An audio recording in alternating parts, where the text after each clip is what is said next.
नमस्कार दोस्तों, कैसे हो आप लोग। आप सभी से माफ़ी चाहता हूँ क्योंकि आई नो मैंने गलती की है, आप लोगों को वीडियोस नहीं दिया क्योंकि मैं था नहीं। होली के पर्व के वजह से पूरी फैमिली हम लोग गए हुए थे गांव पर, जिसके वजह से हम वीडियो नहीं बना पाए थे क्योंकि वहाँ पर ऐसा कुछ सिस्टम था नहीं। और आपको पता है गाँव में नेट वगैरह के सिस्टम कितनी ज़्यादा दिक्कत होती है, इंटरनेट की प्रॉब्लम बहुत ज़्यादा थी। तो उसके लिए सॉरी। ये वीडियो आज सुबह ही मैं 6 बजे पहुंचा हूँ यहाँ पर और फटाफट सारा रेडी करके और ये वीडियो बना रहा हूँ, तो सॉरी। बट अब कंटिन्यू रहेगा। तो जो भी सीरीज आएंगी उस सीरीज से पहले बहुत सारे टिप्स की वीडियो पे आप लोगों को दे दूँगा, जिससे कि इस बार मैं आपको जो चीज़ देने वाला हूँ बिल्कुल अलग हटके और 90% नहीं 95% मैं बोलूँगा। मैं 100 बोलना चाहता हूँ बट मैं 95% बोलूँगा। बिल्कुल सटीक वीडियो आएंगी टिप्स एंड ट्रिक्स के। चलते हैं, आज का जो मैच है वो किस तरीके से इंपॉर्टेंट होगा और कौन कौन से प्लेयर इंपॉर्टेंट होने वाले हैं। क्या संजू सैमसन आज भी एक बेहतरीन पारी खेल सकते हैं या फिर फिन एलन, कौन सी टीम जीत सकती है, कैप्टन किसे रख सकते हैं, सारी चीज़ों पर चर्चा करेंगे। चलते हैं सीधा स्क्रीन पर। देखिए, फाइनल मुकाबला है 8 मार्च आज शाम 7 बजे और ये अहमदाबाद के ग्राउंड पर होने वाला है। कहने को तो बहुत सारे लोग ये बोल रहे हैं कि अहमदाबाद का जो ग्राउंड है वो भारत के फाइनल मैच के अकॉर्डिंग पनौती का ग्राउंड है, बट देखते हैं कि क्या रिकॉर्ड निकलता है। ठीक है, इंडिया और न्यूजीलैंड के बीच में ये मुकाबला जो है होने वाला है। हम बात कर लेते हैं जरा अहमदाबाद का जो ग्राउंड है। देखिए, इस ग्राउंड पर जनरली बैटिंग फ्रेंडली विकेट माना जाता है, बैलेंस्ड भी होता है। चूंकि यहाँ पर 70% जो है वो लाल मिट्टी होता है और 30% जो है वो ब्लैक मिट्टी यानी कि काली मिट्टी और लाल मिट्टी के मिक्सचर का विकेट है, तो यहाँ पर हर किसी को हेल्प मिलता है। और बैटिंग पैराडाइज विकेट है तो रन तकरीबन 200 के आसपास बनते हुए हमें दिखेगा। अगर हम बात करें इंडिया के साइड से पॉसिबल प्लेइंग 11, तो अभिषेक शर्मा, संजू सैमसन दोनों ओपन कर रहे हैं। ईशान किशन है, सूर्य कुमार यादव, तिलक वर्मा, हार्दिक पांड्या, शिवम दुबे, अक्षर पटेल, वरुण चक्रवर्ती, जसप्रीत बुमराह, अर्शदीप सिंह। अगर हो सकता है तो एक आध सरप्राइज फैक्टर आए प्लेयर्स, नहीं तो टीम सेम जाने वाली है। अगर हम बात करें पावर प्ले और डेथ की, तो पावर प्ले में अर्शदीप सिंह पहला और तीसरा, हार्दिक पांड्या दूसरा और चौथा, जसप्रीत बुमराह पांचवा, अक्षर पटेल छठा ओवर करते हुए आपको दिखाई देने वाले हैं। डेथ ओवर्स में हार्दिक पांड्या 16 नंबर, वरुण चक्रवर्ती 17, जसप्रीत बुमराह 18 से 20, 18 और 20वां और अर्शदीप सिंह 19वां ओवर करते हुए आपको यहाँ पर दिखाई देने वाले हैं। अब अगर हम बात करें न्यूजीलैंड के साइड से, देखिए न्यूजीलैंड के साइड से फिन एलन और टीम साइफर्ट दोनों ओपन करेंगे। रचिन रविंद्र है, ग्लेन फिलिप्स है, मार्क चैपमैन है, इसके बाद Daryl Mitchell, Mitchell Santner, James Neesham, McConchie है, इसके बाद आपके हेनरी है और फर्गूसन है। ये न्यूजीलैंड के साइड से है। मुझे लगता है कि ये भी कोई चेंजेस करने वाले हैं। तो पावर प्ले और अगर डेथ की बात करें तो यहाँ पर मैट हेनरी पहला और तीसरा ओवर, मैकेंची दूसरा और चौथा ओवर, फर्गूसन पांचवा, सैंटनर छठा ओवर। वहीं पर डेथ ओवर्स के अंदर हमें यहाँ पर सैंटनर दिखाई देने वाले हैं 16 पे, लोकी फर्गूसन 17 और 19, निशम 18 और हेनरी 20वां ओवर करते हुए आपको यहाँ पर दिखने वाले हैं। अब बात कर लेते हैं हम लोग यहाँ पर कि कौन कौन से प्लेयर हैं जिनको सबसे ज़्यादा लोगों ने सिलेक्ट कर रखा है और फ्लॉप प्लेयर की लिस्ट में कौन कौन है। सबसे पहले हम बात कर लेते हैं, देखिए यहाँ से आपके सामने ये 3 जो प्लेयर हैं, ठीक है, एक ये 3 प्लेयर हैं और एक ये चौथा प्लेयर है। याद रखिएगा, ये इन चारों में से जो समझा रहा हूँ बात को समझिएगा। ये 3 प्लेयर यानी फिलिप्स, पांड्या और बुमराह, इसके बाद यहाँ पर सूर्य कुमार यादव, इन चारों में से 2 के फ्लॉप होने के चांसेज हैं। ठीक है, तो इनमें से हमें 2 को रोटेशन में रखना होगा। अब बात कर लेते हैं, यहाँ पर अगर रिस्क लेना होगा तो हम लोग साइफर्ट के ऊपर लेंगे, अभिषेक के ऊपर लेंगे और यहाँ पर हम लोग जो है शिवम दुबे और मैट हेनरी, ये जो प्लेयर हैं ये रिस्की प्लेयर हैं आज के मैच के लिए, इनके ऊपर हम लोग रिस्क ले सकते हैं। संजू सैमसन अगर पहले 6 ओवर टिक गया तो भाई ये शतक भी बना सकता है, 50 प्लस तो स्कोर जाएगा ही जाएगा। ठीक है, ईशान किशन याद रखिएगा, अगर अभिषेक शर्मा और संजू सैमसन को आप रख रहे हो और ये दोनों बहुत बढ़िया खेलते हैं तो फिर थोड़ा सा चांसेस कम होगा कि फिर ईशान किशन चल पाएंगे। ये ट्रिक के जिसके ऊपर मैं वीडियो बना चुका हूँ उसके अकॉर्डिंग। बट अभी हम बैटिंग पैटर्न देखेंगे तो और भी सारी चीज़ें जो है वो हमारा क्लियर हो जाएगा। ठीक है, अब यहाँ से कौन कौन से प्लेयर हैं जो कि हमारे लिए एज ए ट्रम्प प्लेयर साबित होने वाले हैं। तो ट्रम्प प्लेयर के तौर पर एक डैरिल मिचेल है और मार्क चैपमैन, इन दोनों में से किसी एक के साथ जाने की कोशिश कीजिएगा जो कि बैटिंग सेक्शन से एज ए ट्रम्प प्लेयर ये लोग आ सकते हैं। उस केस में आपको यहाँ पर फिन एलन और टीम साइफर्ट और रचिन रविंद्र, इन तीनों में से किसी एक को हटा के आपको यहाँ से या तो मिचेल या फिर चैपमैन को रखना होगा। यहाँ से आपके सामने जो इंपॉर्टेंट होंगे वो होगा मिचेल सैंटनर, और यहाँ से इंपॉर्टेंट हो सकता है अर्शदीप सिंह। क्यों, कैसे, ये सारी चीज़ें मैं आपको आगे बताऊंगा। अब देखिए यहाँ पर अगर हम बात करें, ज़्यादातर मैचेस यहाँ पर चेज नहीं हो पाया है सेकेंड इनिंग में, ज़्यादातर मैचेस चेज नहीं हुआ। लास्ट मैच जो है वो यहाँ पर साउथ अफ्रीका ने 1 विकेट पर चेज किया है लास्ट मैच जो हुआ था। लेकिन अगर हम ओवरऑल बात करें यहाँ पर इस ग्राउंड पर, तो ज़्यादातर मैचेस जो है वो 200 के आंकड़े जो है वो पार किए हैं। लास्ट मैच जो है इंडिया यहाँ पर जो खेला था उसमें 193 रन बना हुआ था। फर्स्ट इनिंग में स्पिनर्स को कम विकेट मिल रहा है, सेकेंड इनिंग में थोड़ा सा 2-3 विकेट 4 विकेट तक जा सकता है, बट फास्टर्स यहाँ पर दोनों इनिंग्स में इंपॉर्टेंट होने वाले हैं। ये चीज़ आपको समझना है, यानी कि चेजिंग की थोड़ी संभावना कम दिखाई दे रही है एज पर रिकॉर्ड। दूसरा, सेकेंड इनिंग में स्पिनर्स को थोड़ा हेल्प मिल रहा है, विकेट को, मतलब विकेट सेकेंड इनिंग में स्पिनर्स को ज़्यादा मिल रहा है। आप फर्स्ट इनिंग में देख लो, विकेट मिल रहा है लेकिन एक आध विकेट, फास्टर्स को हमें थोड़ा सा ज़्यादा तवज्जो देना पड़ेगा। अगर हम बात करें बैटिंग ऑर्डर की, ठीक है, अब इस सिस्टम को हमें समझना है, तो मैं सिर्फ यही कहूँगा कि आपको बैटिंग पैटर्न पर ही टीम बनाना है।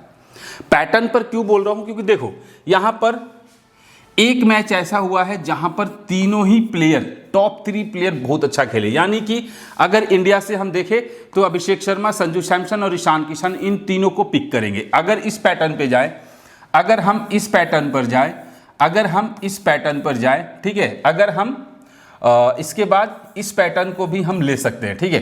तो इन पैटर्न्स के अकॉर्डिंग अगर देखा जाए तो टॉप 3 प्लेयर कंटिन्यू अच्छा खेल रहे हैं, उस केस में हमें टॉप 3 के साथ जाना चाहिए, ठीक है, चाहे वो कोई भी टीम हो। अगर इंडियन टीम बैटिंग करती है बस फर्स्ट, तो अभिषेक शर्मा, सैमसन और ईशान किशन, और अगर सेकेंड मतलब अगर हम बात करें, अगर न्यूजीलैंड बैटिंग फर्स्ट करती है तो साइफर्ट, फिन एलन और रचिन रविंद्र। क्लियर है, ये पैटर्न कहता है जब यहाँ पर टॉप 3 खिलाड़ी बहुत अच्छा खेल के जाते हैं, ठीक है, उसके बाद किसी का कुछ खास रोल नहीं होता। और बात करते हैं सीवीसी का, तो उसी टॉप 3 में से एक को सीवीसी हम लोग ट्राई करेंगे। क्लियर है। अब अगर हम बात करें यहां पर कि दूसरा पैटर्न क्या दिखता है, दूसरा पैटर्न हमें यहां पर दिख रहा है कि देखो लास्ट के जो मैचेज हुए हैं ना, यहां पर टॉप 3 खिलाड़ी में से कम 2 खिलाड़ी हमें यहां पर फ्लॉप होते हुए दिखाई दे रहा है। जो अभी का रिकॉर्ड फाइनल, लास्ट के जो 2 मैचेज यहां पर ग्राउंड पर हुए हैं ना, वो दोनों ही मैच में टॉप 3 खिलाड़ी फ्लॉप हुए हैं, बट आज चांसेस कम है, आज टॉप 3 खिलाड़ी फ्लॉप होने के चांसेस कम है। इतना चांसेस है कि या तो दोनों ओपनर बहुत अच्छा खेलेंगे या फिर टॉप 3 में से कोई 2 बहुत अच्छा खेल के जा सकता है, और उसी पैटर्न पर आपको टीम बनाना होगा। अब इनको थोड़ा हम लोग रिकॉर्ड्स देख लेंगे तो और क्लियर हो जाएगा कि हमें कैसे जो है टीम को मेंटेन करना है। लेकिन 5 और 6 नंबर के प्लेयर एज अ फिनिशर यहाँ पर बहुत इंपॉर्टेंट होने वाला है, बहुत इंपॉर्टेंट होने वाला है एज अ फिनिशर। 5 और 6 नंबर का खिलाड़ी, ठीक है, 3 और 4 टॉप 3 में से किसी 2 को रखिए और 4, 5, 6 में से 2 को रखिए, ठीक है, ये कंडीशन है। यानी कि यहाँ पर बैटिंग विकेट है तो थोड़ा सा बैट्समैन को हेल्प मिल रहा है, और इसलिए हमें बैट्समैन के साथ जाना चाहिए। मैं आपको फिक्स प्लेयर भी बताऊंगा कौन कौन से प्लेयर आज के मैच में फिक्स हो सकते हैं। अगर हम बात करें सेकेंड इनिंग में, सेकेंड इनिंग का रिकॉर्ड क्या कहता है तो थोड़ा सा देख लेते हैं। देखो मैं आपको टॉप 3 खिलाड़ियों का रिकॉर्ड दिखाता हूँ। पहले मैच में 1 चला, दूसरे मैच में 2 चला, तीसरे मैच में 1, दूसरे मैच फिर इसके बाद 2, फिर इसके बाद 2, फिर 1, 1, 1, 1, यहां पर 3। आप देख रहे हो, यानी कि सेकेंड इनिंग में तीनों चलेंगे, इसकी गारंटी बहुत कम है, क्योंकि यहां पर सिर्फ एक बार लास्ट मैच हुआ था, ठीक है, जहां पर टॉप 3 खिलाड़ी चले थे। नहीं तो ज्यादातर चांसेस यही है कि सेकेंड इनिंग में थोड़ी सी विकेट्स जो है वो जल्दी गिर रहा है। जैसे कि मान लो इंडियन टीम पहले सेकेंड इनिंग में आती है तो हो सकता है कि अभिषेक शर्मा हो या संजू सैमसन हो, उनके विकेट जल्दी गिर जाए, हो सकता है, ठीक है। लेकिन हमें ये बात समझना होगा कि टॉप 3 में से कोई एक खिलाड़ी बहुत बढ़िया खेलेगा और एज अ सीवीसी के बेस्ट कंटेंडर भी वो हो सकता है। यानी कि हमें बैट्समैन पर फोकस करना चाहिए as per record. Batting first में भी अच्छा रिकॉर्ड रह रहा है टॉप 3 खिलाड़ियों का, और सेकंड में भी रह रहा है, चाहे कोई भी। देखो 84 हो गया, 86 हो गया, 82 हो गया, यहाँ पे 65 है, यहाँ पर 74 है, यहाँ पर 97 है। तो स्कोर कौन कर रहा है? टॉप 3 के खिलाड़ी, ठीक है। 4, 5, 6 नंबर के खिलाड़ी सेकेंड इनिंग में उतने इंपॉर्टेंट नहीं दिखाई दे रहे हैं, मिला जुला असर है। क्लियर है।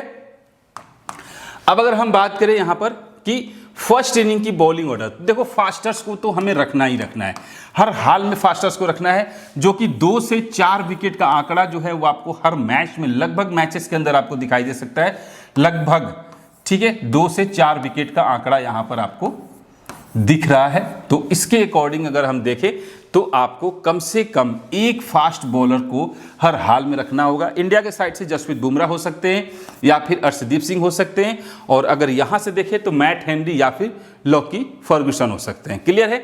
और इसके बाद अगर हम स्पिनर की बात करें तो देखो लेफ्ट आर्म ऑर्थोडॉक्स को कुछ खास नहीं, और इस मतलब स्पिनर को उतना हेल्प नहीं मिल रहा है। एक बार 3 विकेट लेके गया लेफ्ट आर्म ऑर्थोडॉक्स, और वो सेंटेनर होगा, पटेल होगा या फिर रविंद्र होगा, ठीक है।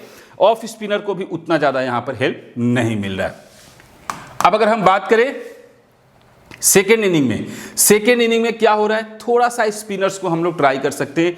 जैसे कि आप देखो लेग स्पिनर की अगर हम बात करें, जैसे कि वरुण चक्रवर्ती जैसे खिलाड़ी 2 विकेट, 4 विकेट, 3 विकेट जब भी हुआ, विकेट यहां पर मिला हुआ है, लेग स्पिनर को 2-2, 4-4 विकेट भी मिला हुआ है। अब हम बात करते हैं फास्टर्स के ऊपर, तो फास्टर्स को विकेट मिल रहा है, यानी कि दोनों इनिंग्स में 2 से 4 विकेट लेने के चांसेज फास्ट बॉलर्स का है, और उस केस में हमें फास्टर्स के साथ जाना चाहिए, ठीक है। और अगर आप रिस्क लेना चाहते हो तो एज अ वाइस कैप्टन, मैं कैप्टन की बात नहीं कर रहा हूं, एज ए वाइस कैप्टन किसी बॉलर्स को आप लोग ट्राई कर सकते हो। अब देखो इंडिया के साइड से अगर हम बात करें कि क्या कंडीशन हुआ, देखिए सबसे पहले अभिषेक शर्मा की बात कर लेते हैं। अभी पिछले देखो कंटिन्यू 3 मैच में 0 पे आउट हुआ, फिर 15, फिर इसके बाद एक मैच 55 पे आया, फिर 2 से 2 मैच जो है वो, तो थोड़ा सा रिस्की प्लेयर है। चल गया तो कहते हैं चांद तक, वो वाला सीन है, तो थोड़ा सा रिस्की प्लेयर है, मैं अभी नहीं कहूँगा। लेकिन संजू सैमसन कंटिन्यू 2 मैच में बहुत अच्छा पारी है, तो आर या पार वाली सिचुएशन है। याद रखिएगा मैंने क्या बोला, अगर 6 ओवर तक टिक जाता है तो ठीक है, नहीं तो ये फिर आउट हो जाएगा, ठीक है। 6 ओवर तक अगर आपको दोनों को ट्राई करना होगा तो ईशान किशन को ड्रॉप कर दीजिएगा, ये रिस्क आप लोग यहां पर एक ले सकते हैं। फिर उस केस में जो कि सूर्य कुमार यादव का अभी लास्ट के 2 मैच में अच्छे रन नहीं आए हैं, तो सूर्य कुमार यादव हमारे लिए इंपॉर्टेंट होंगे। क्लियर है। शिवम दुबे हम सेकेंड इनिंग में जरूर ट्राई करेंगे। फर्स्ट इनिंग में हम लोग तिलक वर्मा को as a trump player use करेंगे। क्लियर है। ये खिलाड़ी हैं जो हमारे लिए इंपॉर्टेंट होंगे। अब अगर हम बात करें एज अ बॉलर, तो बॉलिंग सेक्शन में आपको जसप्रीत बुमराह बिल्कुल इंपॉर्टेंट खिलाड़ी है, हार्दिक पांड्या भी इंपॉर्टेंट खिलाड़ी है, अर्शदीप सिंह अगर सेकेंड बॉल जाती है टीम तो हम ट्राई करेंगे सेकेंड बॉल में, ठीक है, एज अ वाइस कैप्टन। देखो सेकेंड इनिंग में इनका 5 विकेट का भी रिकॉर्ड है, 3 विकेट का भी रिकॉर्ड है, 2 विकेट का भी है। फर्स्ट इनिंग में कई बार ऐसा हुआ है जब 0 विकेट भी मिला है, आपके सामने देख लीजिए, फर्स्ट इनिंग में 0, फिर यहां पर भी फर्स्ट इनिंग में 0, तो ऐसा हुआ है। लेकिन सेकेंड इनिंग में 2 से 5 विकेट का भी रिकॉर्ड दिखाई दे रहा है। तो सेकेंड इनिंग में अर्शदीप सिंह के साथ जा सकते हो, फर्स्ट इनिंग में पांड्या के साथ आप लोग जा सकते हो। वरुण चक्रवर्ती हर मैच में 1 विकेट लेके जा रहा है, तो 1 से 2 विकेट का रेशियो रहेगा। अक्षर पटेल को सेकेंड इनिंग में हम लोग ट्राई करेंगे। अब अगर हम बात करें इंडियन प्लेयर जिसका वेन्यू पे रिकॉर्ड अच्छा है, तो अभिषेक शर्मा इस ग्राउंड पर 3 मैच खेला है, तीनों ही मैच में फ्लॉप होकर गया है। संजू सैमसन 1 मैच खेला है, 37 रन बनाकर गया है, और ईशान किशन 3 मैच में 19 रन। तो ये देख लो, यहाँ पर सिर्फ संजू सैमसन है जो 1 मैच में 37 बना के गया, और किसी का कुछ खास नहीं है। तिलक वर्मा 3 मैच में 105 है, और हार्दिक पांड्या का 4 मैच में 141, और शिवम दुबे का 3 मैच में 118। तो ये जो खिलाड़ी है ना, इनके रिकॉर्ड इस ग्राउंड पर सही दिखाई दे रहा है as a batsman. As a bowler Varun Chakravarthy को 3 मैच में 8 विकेट मिला है, जसप्रीत बुमराह को 3 मैच में 6 विकेट, पांड्या को 4 मैच में 6 विकेट, अर्शदीप सिंह को 4 मैच में 5 विकेट ही मिला है इस ग्राउंड पर। Indian player head to head की अगर हम बात करें तो यहां पर हमारे सामने है अभिषेक शर्मा, जो कि 5 मैच में 182 रन है, 46 का एवरेज है। संजू सैमसन का इस हेड टू हेड में परफॉर्मेंस अच्छा नहीं है, और इसके रीजन भी है कि जो अभी न्यूजीलैंड के मैच सीरीज हुआ था उसमें कई बार ये 0 पर भी आउट हुआ है, बहुत कम स्कोर पे आउट हुआ है, जिसकी वजह से एवरेज और स्कोरिंग नहीं दिखा है। ईशान किशन 11 मैच में 318 रन है, 29 का एवरेज है, और सूर्य कुमार यादव का 13 इनिंग में 526 रन, 58 का एवरेज है। तो सूर्य कुमार यादव का हेड टू हेड में रिकॉर्ड अच्छा है, इसलिए बोला सूर्य कुमार यादव को हम ट्राई कर सकते हैं, ठीक है। अर्शदीप सिंह का हेड टू हेड में 9 मैच में 17 विकेट है, याद रखिएगा 9 मैच में 17 विकेट है अर्शदीप सिंह का, तो इस हिसाब से एज ए ट्रम्प प्लेयर हम लोग इनको पिक करेंगे। जसप्रीत बुमराह का एवरेज ठीक है, हार्दिक पांड्या का भी 15 मैच में 13 विकेट है, और एक अक्षर पटेल है जिनका 7 मैच में 10 विकेट है हेड टू हेड में। अब अगर हम बात करें इंडिया के साइड से किस प्लेयर को कब कब रखना चाहिए, देखो अभिषेक शर्मा को फर्स्ट बैट में हम लोग ट्राई करेंगे, संजू सैमसन को भी फर्स्ट बैट में ही ट्राई करेंगे, सेकेंड बैट में थोड़ा सा रिस्की होगा, फर्स्ट बैट में सीवीसी ट्राई कर सकते हैं। ईशान किशन को दोनों इनिंग्स में ट्राई करो, और सूर्य कुमार यादव को सेकेंड बैट में जरूर ट्राई करना, फर्स्ट इनिंग में रोटेशन में रखना, और तिलक वर्मा को भी सेकेंड बैट में जरूर ट्राई करना। ठीक है, ये खिलाड़ी जो हैं, ये 2 खिलाड़ी जो हैं, ये सेकेंड इनिंग में बहुत बढ़िया परफॉर्मेंस करके जाते हैं। हार्दिक पांड्या बोथ इनिंग्स में ट्राई करने वाला खिलाड़ी है, और शिवम दुबे सेकेंड बैट में जरूर रखना, और अक्षर पटेल को बैट फर्स्ट यानी कि सेकेंड बॉल, ठीक है, सेकेंड बॉल। और जसप्रीत बुमराह की बात करें, बोथ इनिंग्स में ट्राई करने वाले हैं, और वरुण चक्रवर्ती को सेकेंड बॉल में, अर्शदीप सिंह को सेकेंड बॉल में। ठीक है, ये हो गया आपके सामने इंडिया के प्लेयर्स जिनके स्टैट्स और रिकॉर्ड्स जो है वो इनिंग वाइज है, किसको किस इनिंग में हमें रखना चाहिए। क्लियर है। अब अगर हम बात करें यहां पर कि इंडिया के साइड से बेंच प्लेयर पे कौन कौन खिलाड़ी हैं, ये रिकॉर्ड है। अगर इनमें से कोई खेलता है तो आपके सामने है, रिंकू सिंह का फर्स्ट इनिंग में एवरेज अच्छा है, और कुलदीप यादव का दोनों इनिंग्स में एवरेज जो है वो अच्छा है। अब अगर हम बात करें न्यूजीलैंड के बैट्समैन, तो देखो रचिन रविंद्र की जो है आज के मैच के लिए इंपॉर्टेंट हो सकता है। लास्ट के 2 मैच में स्कोर तो नहीं हुआ, लेकिन विकेट लेकर गया है, तो उस हिसाब से दोनों चीज़ों को हम ट्राई करें, देखें, तो उस हिसाब से हमारे लिए रचिन रविंद्र जो है वो इंपॉर्टेंट खिलाड़ी बनता है। और ग्लेन फिलिप्स आज के मैच के लिए थोड़ा सा ठीक ठाक परफॉर्मेंस करके जा सकता है।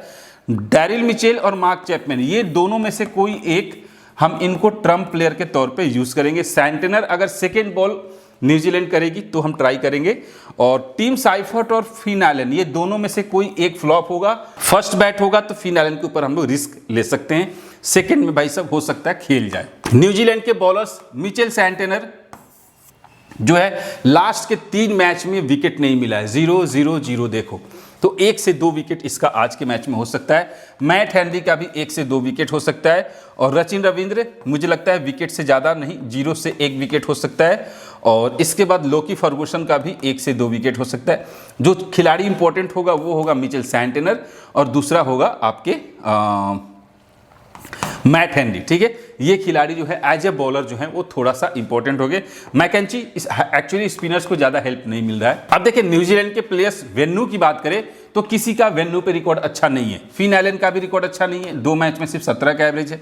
टीम साइफर्ट का भी 1 मैच में सिर्फ 13 का रन है, और रचिन रविंद्र का भी 1 मैच में 13, यानी कि ये लोग, और फिलिप्स का भी आप देख लो, वेन्यू पे ये चारों खिलाड़ी फ्लॉप हैं।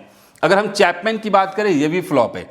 डैरिल मिचेल है जो 2 मैच में 67 रन बनाकर गया, और मतलब एज ए बैट्समैन ये लोग ज़्यादा खेले नहीं हैं, लेकिन जितना भी 1 आध मैच भी खेले हैं तो रिकॉर्ड उतना बढ़िया नहीं है। अगर हम बॉलर्स की बात करें तो बॉलर्स भी कुछ खास नहीं है, मतलब खास है ही नहीं। निशम को 1 मैच में 1 विकेट, सेंटेनर को इस ग्राउंड पर विकेट नहीं मिला है, और फर्गूसन को 2 मैच में सिर्फ 1 ही विकेट मिला है, हेनरी को भी विकेट नहीं मिला है। न्यूजीलैंड के प्लेयर्स हेड टू हेड की बात करें, फिन एलन 6 मैच में 132 है, मात्र 22 का एवरेज है, लेकिन टीम साइफर्ट 15 मैच में 425 रन है, 33 का एवरेज है। रचिन रविंद्र का 6 मैच में 88 रन है, एवरेज अच्छा नहीं है हेड टू हेड में। और ग्लेन फिलिप्स की बात करें, मात्र 22 का एवरेज है। तो एज एवरेज बात करें हेड टू हेड के पर्पज से, तो एक साइफर्ट है जिसका रिकॉर्ड ठीक ठाक दिखाई दे रहा है, और 22 का एवरेज आपके फिन एलन का भी है। अब हम बात करते हैं कि बॉलर्स कौन कौन से इंपॉर्टेंट हो गए। तो अगर हम बॉलर्स की बात करें तो लोकी फर्गूसन को हर मैच में लगभग 1 विकेट मिल जाता है, हेनरी को 3 मैच में 3 विकेट है, सैंटनर 26 मैच खेला है, 23 विकेट लेके गया है, और किसी का कुछ खास नहीं है। फिलिप्स को तो विकेट ही नहीं मिला है पिछले 5 मैच में। अब न्यूजीलैंड के प्लेयर्स के स्टैट्स की बात करें तो देखो, फिन एलन का एवरेज दोनों इनिंग में लगभग बराबर है। टीम साइफर्ट का सेकेंड बैट में एवरेज अच्छा है, फिन एलन का दोनों इनिंग्स में ट्राई कर सकते हो, और ये भी आर या पार वाला सिचुएशन है, जस्ट लाइक अ संजू सैमसन। रचिन रविंद्र इंपॉर्टेंट खिलाड़ी होगा, ठीक है, और खास तौर से फर्स्ट बैट में जरूर ट्राई कर लीजिएगा। ग्लेन फिलिप्स को बोथ इनिंग्स में ट्राई कर लीजिएगा, और मार्क चैपमैन को सेकेंड बैट में ट्राई कीजिएगा। डैरिल मिचेल को फर्स्ट बैट में ट्राई कीजिएगा, और मिचेल सैंटेनर को सेकेंड बॉल में ट्राई कीजिएगा। और जेम्स निशम को एवरेज है, लेकिन आप दोनों इनिंग्स में as a trump player try कर सकते हैं। और मैकेंची की बात करें तो ये जो है आप इसको सेकेंड बॉल में ही ट्राई करो कि as a spinner second ball में हो सकता है। मैट हेनरी बोथ परफॉर्मेंस है और लोकी फर्गूसन भी बोथ परफॉर्मेंस है। ये खिलाड़ी हैं न्यूजीलैंड के साइड से जिनके इनिंग वाइज परफॉर्मेंस इस तरीके से हमें दिखने वाला है। अब ये खिलाड़ी हैं जो कि बेंच पे बैठे हुए, इनमें से जो खेलेगा उनके रिकॉर्ड आपके सामने है। और इसके बाद अगर हम बात करें कि कौन कौन से खिलाड़ी हैं जो आज के मैच के लिए इंपॉर्टेंट होंगे, तो उसमें से सबसे पहले हम संजू सैमसन के साथ चले जा रहे हैं, ठीक है। सूर्य कुमार के साथ जा रहे हैं, हार्दिक पांड्या के साथ जा रहे हैं और जसप्रीत बुमराह के साथ जा रहे हैं, ठीक है। ये 4 खिलाड़ी हैं जो कि हमारे लिए इंपॉर्टेंट होने वाले हैं आज के मैच में। इसके बाद मिचेल सैंटनर जो कि बैटिंग और बॉलिंग दोनों से ही पॉइंट्स देके जा सकता है। ग्लेन फिलिप्स भी इंपॉर्टेंट होगा, रचिन रविंद्र भी इंपॉर्टेंट होगा और यहाँ से हम मैट हेनरी और लोकी फर्गूसन वो डिसाइड करेगा टॉस के बाद हम किसे लेके जाएंगे। तो ये खिलाड़ी है जो कि 7 खिलाड़ी आज के मैच में फिक्स होंगे किसी भी कंडीशन में, ठीक है। अब देखिए सीवीसी की अगर हम बात करें तो सीवीसी के तौर पे संजू सैमसन होगा, सीवीसी के तौर पे बेस्ट कंटेंडर में। सीवीसी के तौर पे हार्दिक पांड्या है। सीवीसी के तौर पे सेकंड में देखिए, सेकंड में सीवीसी ट्राई कीजिएगा अर्शदीप सिंह को सेकंड बॉल, ठीक है। और जसप्रीत बुमराह को सीवीसी ट्राई कर सकते हो। यहां से अगर सिर्फ एक ही खिलाड़ी है वो सेकंड बॉल में जा सकता है, वो होगा सैंटनर, ठीक है। नहीं तो रचिन रविंद्र के साथ आप लोग जा सकते हो। सेकंड में अगर बैटिंग करेगा तो फिन एलन को ट्राई कर सकते हो। तो ये हो गया सीवीसी के बेस्ट कंटेंडर। बाकी हो सकता है कि टॉस के टाइम पर मैं लाइव आऊं तो आपको रिकॉर्ड दे दूं, जो भी होगा टेलीग्राम पर आपको बताऊंगा। टेलीग्राम पर ही टीम भी आपको मैं प्रोवाइड करा दूंगा कि कौन कौन से खिलाड़ी आज ट्रम्प प्लेयर में होने वाले हैं, सीवीसी के बेस्ट कंटेंडर कौन हो सकते हैं, ये सारी चीज़ें। तो आई होप जो 2-4 एक हफ्ते में वीडियो नहीं आया उसके लिए सॉरी, आप लोग माफ़ कीजिएगा। मिलते हैं फिर नेक्स्ट वीडियो में, तब तक के लिए जय हिंद।